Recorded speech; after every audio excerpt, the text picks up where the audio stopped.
Well, hello again, everyone. I'm JT Richardson, and this is episode 3 of Well, I'll Be Damned. This one is titled, What is it like to be an atheist? Good question. So, I'm hoping that since we're a very small minority in the US especially, that this will be enlightening for those of you who don't know firsthand what it's like to be an atheist, because that's probably the majority. And also for atheists, I'm going to throw some hardcore data at you, so hopefully it'll be educational for you as well, just so you know exactly who the fuck you are. So I'm going to start with data. My middle name is Cheesy, so I did it the cheesy way. I've got note cards with some data here, so let's just get right to it. First fact, atheism is punishable by death in 13 countries. In 13 countries, if you don't believe, you can be put to death. Here's another, a Pew poll says that 3% of Americans identify as atheists, and 9% say they do not believe in God, which is quote unquote the definition of atheism, but they just don't have the gumption or wherewithal to actually identify themselves as an atheist. So at most 9%, according to that data. Here's a Gallup poll from 2020. 60% of people polled said that they would vote for an atheist presidential candidate. That number's actually going up. It used to be about 45% in previous elections. It's gone up to 60. But that is in stark contrast to the 80% that said that they would vote for an evangelical Christian and the 96% that said they would vote for a black presidential candidate. So clearly we all know that racism is a big issue in America. However, it's not as reflected on people's voting habits because the vast majority of Americans feel fine with voting for an African American president, but only about half, just a little bit more, would vote for an atheist presidential candidate. So that's pretty interesting. Here's a pretty hard pill to swallow. According to another survey, atheists are Americans' least trusted group. Yes, least trusted. Now, look at this little tidbit of information here. Atheists are trusted less than Muslims, which I thought was interesting because we have a pretty bad reputation of not being very warm and fuzzy with Muslims. But this one especially is a big deal. Americans trust rapists more than they trust atheists. So yeah, let that one just digest for a minute there. So definitely there's some pretty shocking data out there to show just how unliked, untrusted the atheist population is here in America.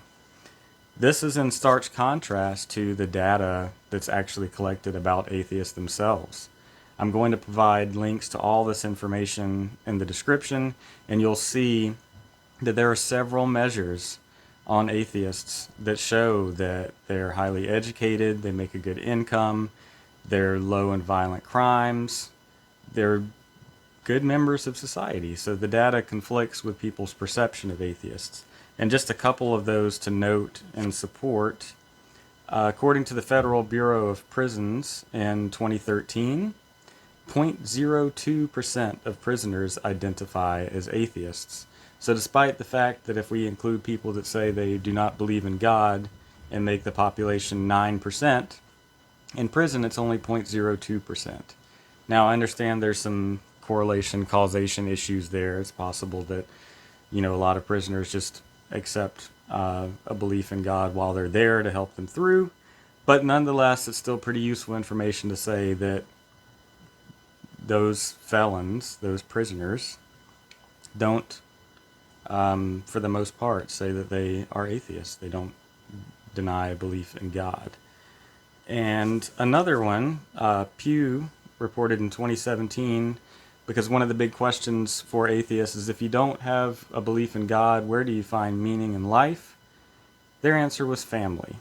The majority of atheists find meaning in life through their family, which I thought was a nice, warm, fuzzy piece of data to represent the atheist population. So definitely check out the links that I'm going to provide in the description. It's got that information in it, as well as some more information about the actual statistics of atheists in this country that show a vastly different story than people's perception of atheists in this country.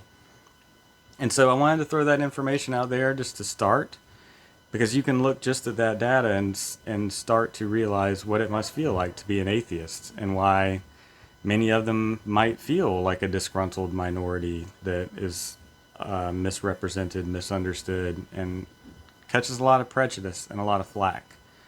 So that's the big encompassing thing I wanted to talk about with atheists, is that we do have to deal with a lot of stuff. We're not very trusted. We're not very well liked. We're not very well represented.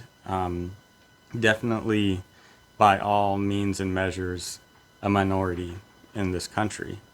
And so keep that in mind to theists and believers when you're talking to an atheist, that you're already coming, into an interaction with someone that has all those things stacked against them from the get-go. And they are very used to persecution, even though that's something that we hear a lot of Christians in America talk about as, being persecuted and having their rights and freedoms attacked. All of the data shows the exact opposite, that atheists are the ones that are the most possibly persecuted unjustly in America. So the numbers don't lie. So that's a very important thing to realize about what it's like to be an atheist.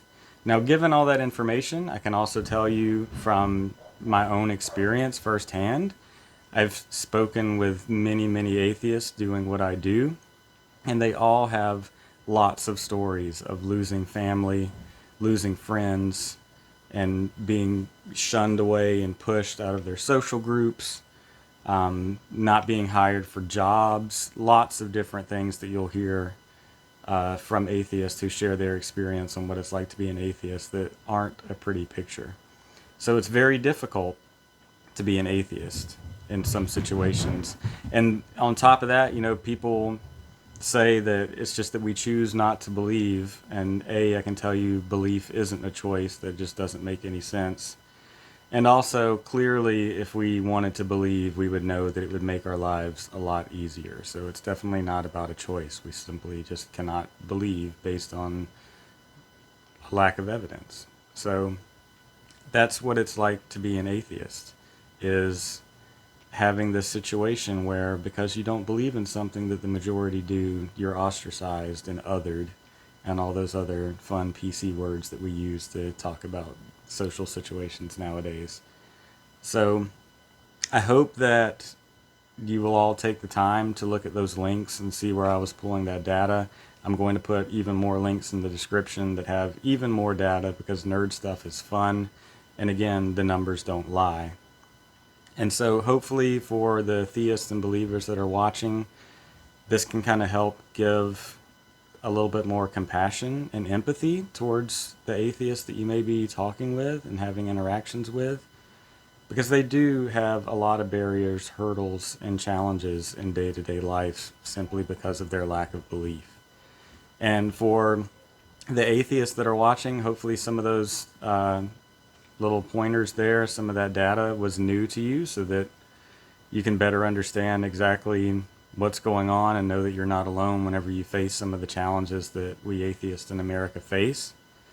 So hopefully that kind of helps elaborate on what it's like to be an atheist, and why it is a struggle, and why we do have a lot of apprehension whenever we're talking to believers, because we basically come into that conversation knowing exactly how they feel about us and all the repercussions that come along with even, identifying as an atheist. In fact, it's only 3% that do identify as atheist, even though 9% say they don't believe in God. And I would suspect that a great deal of that is because they don't want to have that label because of the repercussions.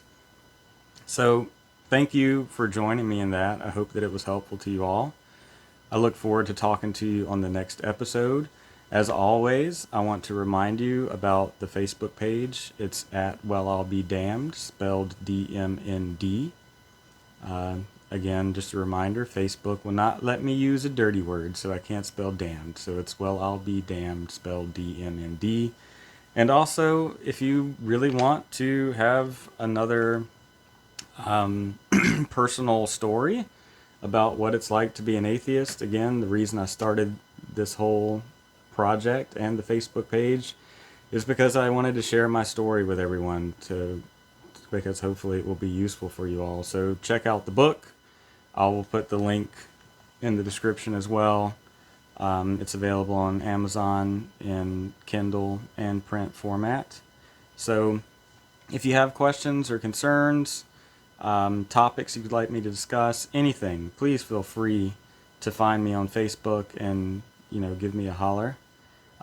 Check out the book, and I look forward to interacting with you guys, and I hope that you'll join me for the next episode. Thank you.